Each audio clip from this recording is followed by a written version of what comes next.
Hello, students. Today we are going to take the last chapter of the book, First Flight, chapter number 11, The Proposal by Anton Chekhov. Now, something about the author. Anton Chekhov was a great playwright and story writer. He was born on 29th January 1860 in a village in southern Russia.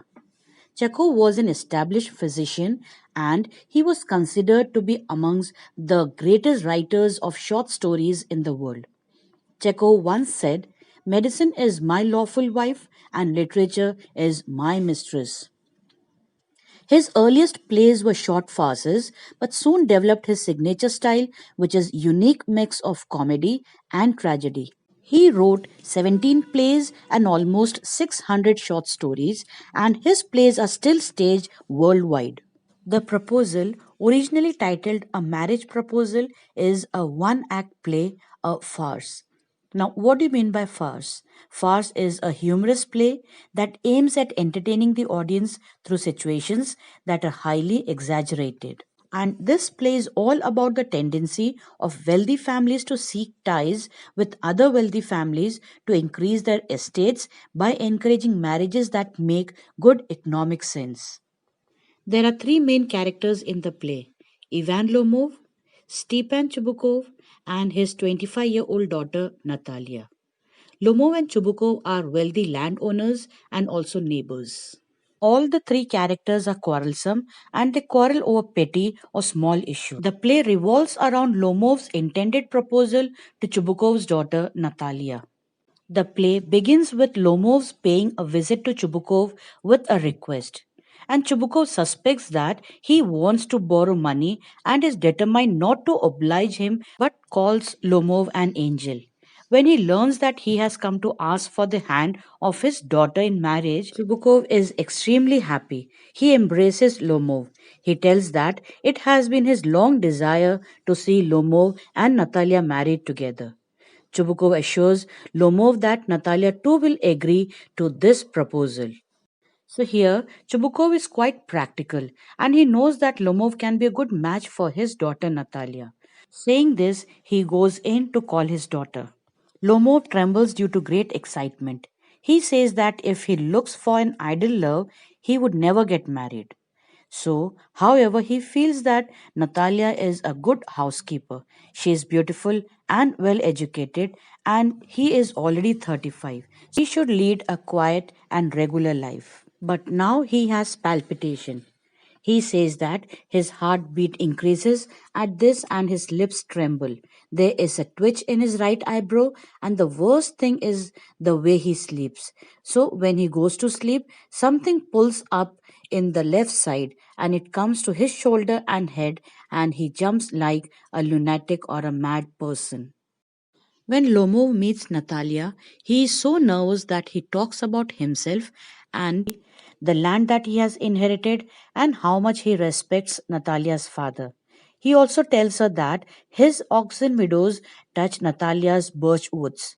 Hearing about Lomov's claim over the ownership of oxen meadows, this starts the quarrel between Natalia and Lomov.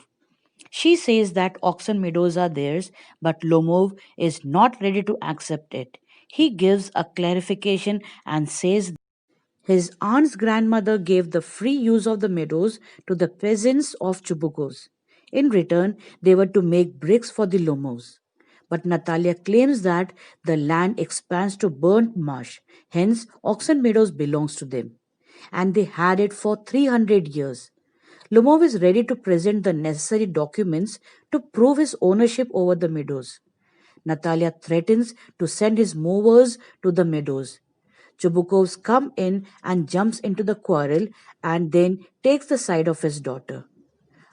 First, they fight over the ownership of the oxen meadows, and then they start accusing each other of various faults and weaknesses of their family and blaming each other. Chubukov calls Lomov's grandfather a drunkard and his father a gambler.